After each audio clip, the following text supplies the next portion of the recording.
Alice's Adventures in Wonderland by Lewis Carroll. Chapter 1. Down the Rabbit Hole. Alice was beginning to get very tired of sitting by her sister on the bank and of having nothing to do. Once or twice she had peeped into the book her sister was reading, but it had no pictures or conversations in it. "And what use is a book," thought Alice, "without pictures or conversation?" So she was considering in her own mind, as well as she could, for the hot day made her feel very sleepy and stupid, whether the pleasure of making a daisy chain would be worth the trouble of getting up and picking the daisies, when suddenly a white rabbit with pink eyes ran close by her. There was nothing so very remarkable in that, nor did Alice think it was so very much out of the way to hear the rabbit say to itself, oh dear, I shall be late." When she thought it over afterwards, it occurred to her that she ought to have wondered at this, but at the time it all seemed quite natural.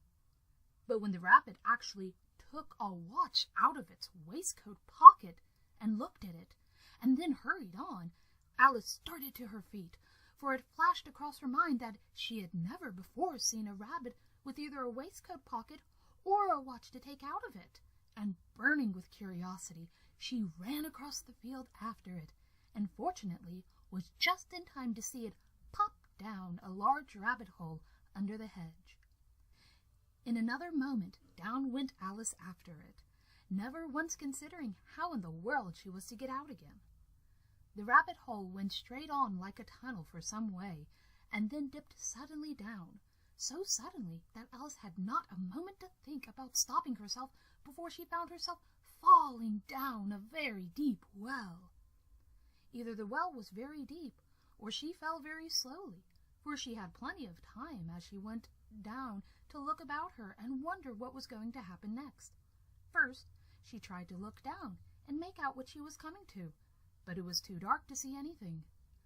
Then she looked at the sides of the well and noticed that they were filled with cupboards and bookshelves.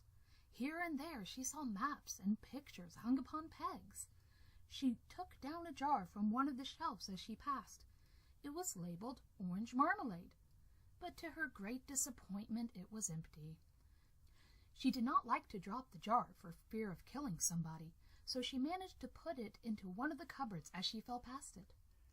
"Well," thought Alice to herself, "after such a fall as this, I shall think nothing of tumbling downstairs. How brave they'll all think me at home! Why, I wouldn't say anything about it, even if I fell off the top of the house," which was very likely true. Down, down, down. Would the fall never come to an end? "I wonder how many miles I've fallen by this time," she said aloud. "I must be getting somewhere near the center of the earth. Let me see, that would be 4,000 miles down, I think." For, you see, Alice had learned several things of this sort in her lessons in the schoolroom, and though this was not a very good opportunity for showing off her knowledge, as there was no one to listen to her, still it was good to practice to say it over. "Yes, that's about the right distance. But then I wonder what latitude or longitude I've got to." Alice had no idea what latitude was, or longitude either, but thought they were very nice, grand words to say. Presently she began again. "I wonder if I shall fall right through the earth. How funny it'll seem to come out among the people that walk with their heads downwards. The antipathes, I think." She was rather glad there was no one listening this time, and it didn't sound at all the right word. "But I shall have to ask them what the name of their country is, you know. Please, ma'am, is this New Zealand or Australia?" And she tried to curtsy as she spoke. Fancy curtsying as you're falling through the air. Do you think you could manage it? "And what an ignorant little girl she'll think me for asking. No, it'll never do to ask. Perhaps I shall see it written up somewhere." Down, down, down. There was nothing else to do, so Alice soon began talking again. "Dinah'll miss me very much tonight, I should think." Dinah was the cat. "I I hope they'll remember her saucer of milk at tea time. Dinah, my dear, I wish you were down here with me. There are no mice in the air, I'm afraid, but you might catch a bat, and that's very like a mouse, you know. But do cats eat bats, I wonder? And here Alice began to get rather sleepy, and went on saying to herself in a dreamy sort of way, Do cats eat bats? Do cats eat bats? And sometimes, Do bats eat cats? For you see, as she couldn't answer either question, it didn't much matter which way she put it. She felt that she was dozing off and had just begun to dream that she was walking hand in hand with Dinah, and saying to her very earnestly, Now, Dinah, tell me the truth. Did you ever eat a bat? When suddenly, thump, thump, down she came down upon a heap of sticks and dry leaves, and the fall was over. Alice was not a bit hurt, and she jumped up onto her feet in a moment. She looked up, but it was all dark overhead. Before her was another long passage, and the White Rabbit was still in sight, hurrying down it. There was not a moment to be lost. Away went Alice like the wind, and was just in time to hear it say, as it turned a corner, "Oh, my ears and whiskers, how late it's getting!" She was close behind it when she turned the corner, but the rabbit was no longer to be seen. She found herself in a long, low hall, which was lit up by a row of lamps hanging from the roof. There were doors all round the hall, but they were all locked, and when Alice had been all the way down one side and up the other, trying every door, she walked sadly down the middle, wondering how she was ever to get out again. Suddenly, she came upon a little three-legged table, all made of solid glass. There was nothing on it except a tiny golden key, and Alice's first thought was that it might belong to one of the doors in the hall, but alas, either the locks were too large or the key was too small. But at any rate, it would not open any of them. However, on the second time round, she came upon a low curtain she had not noticed before, and behind it was a little door about 15 inches high. She tried the little golden key in the lock, and to her great delight, it fitted. Alice opened the door and found that it led into a small passage, not much larger than a rat hole. She knelt down and looked along the passage into the loveliest garden you ever saw. How she longed to get out of that dark hall and wander about among those beds of bright flowers and those cool fountains, but she could not even get her head through the doorway. And even if my head would go through, thought poor Alice, it would be of very little use without my shoulders. Oh, how I wish I could shut up like a telescope. I think I could, if I only know how to begin. For you see, so many out-of-the-way things had happened lately that Alice had begun to think that very few things indeed were really impossible. There seemed to be no use waiting by the little door, so she went back to the table, half hoping she might find another key on it, or at any rate a book of rules for shutting people up like telescopes. This time she found a little bottle on it.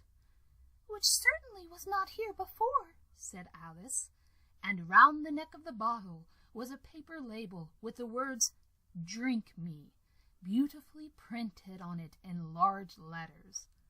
It was all very well to say "drink me," but the wise little Alice was not going to do that in a hurry. "No, I'll look first," she said, "and see whether it's marked poison or not."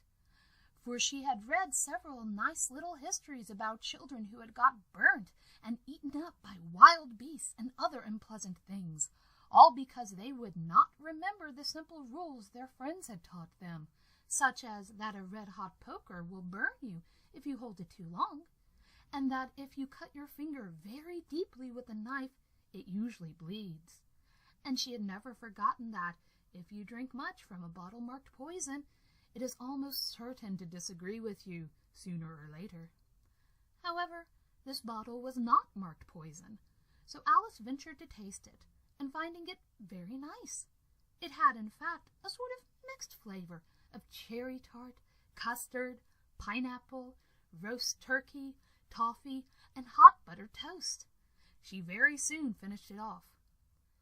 "What a curious feeling," said Alice. "I must be shutting up like a telescope." And so it was indeed. She was now only 10 inches high, and her face brightened up at the thought that she was now the right size for going through the little door into that lovely garden. First, however, she waited for a few minutes to see if she was going to shrink any further. She felt a little nervous about this. "For it might end, you know," said Alice to herself, "in my going out altogether like a candle. I wonder what I should be like then." And she tried to fancy what the flame of a candle is like after the candle is blown out, for she could not remember ever having seen such a thing. After a while, finding that nothing more happened, she decided to go on into the garden at once. But alas for poor Alice! When she had got to the door, she found she had forgotten the little golden key, and when she went back to the table for it, she found she could not possibly reach it. She could see it quite plainly through the little glass, and she tried her best to climb up one of the legs of the table, but it was too slippery. And when she had tired herself out with trying, the poor little thing sat down and cried. "Come, there's no use crying like that," said Alice to herself rather sharply. "I advise you to leave off this minute." She generally gave herself very good advice, though she seldom followed it. And sometimes she scolded herself so severely as to bring tears into her eyes. And once she remembered trying to box her own ears for having cheated herself in a game of croquet she was playing against herself, for the curious child was very fond of pretending to be two people. "But it's no use now," thought poor Alice, "to pretend to be two people. Why, there's hardly enough of me left to make one respectable person." Soon her eye fell on the little glass box that was lying under the table. She opened it, and found in it a very small cake, on which the words, "Eat me," were beautifully marked in currants. "Well, I'll eat it," said Alice, "and if it makes me grow larger, I can reach the key, and if it makes me grow smaller, I can creep under the door. So either way, I'll get into the garden, and I don't care which happens." She ate a little bit, and said anxiously to herself, "Which way? Which way?" holding her hand on the top of her head to feel which way it was growing, and she was quite surprised to find that she remained the same size. To be sure, this generally happens when one eats cake, but Alice had got so much into the way of expecting nothing but out-of-the-way things to happen that it seemed quite dull and stupid for life to go on in the common way. So she set to work, and very soon finished off the cake.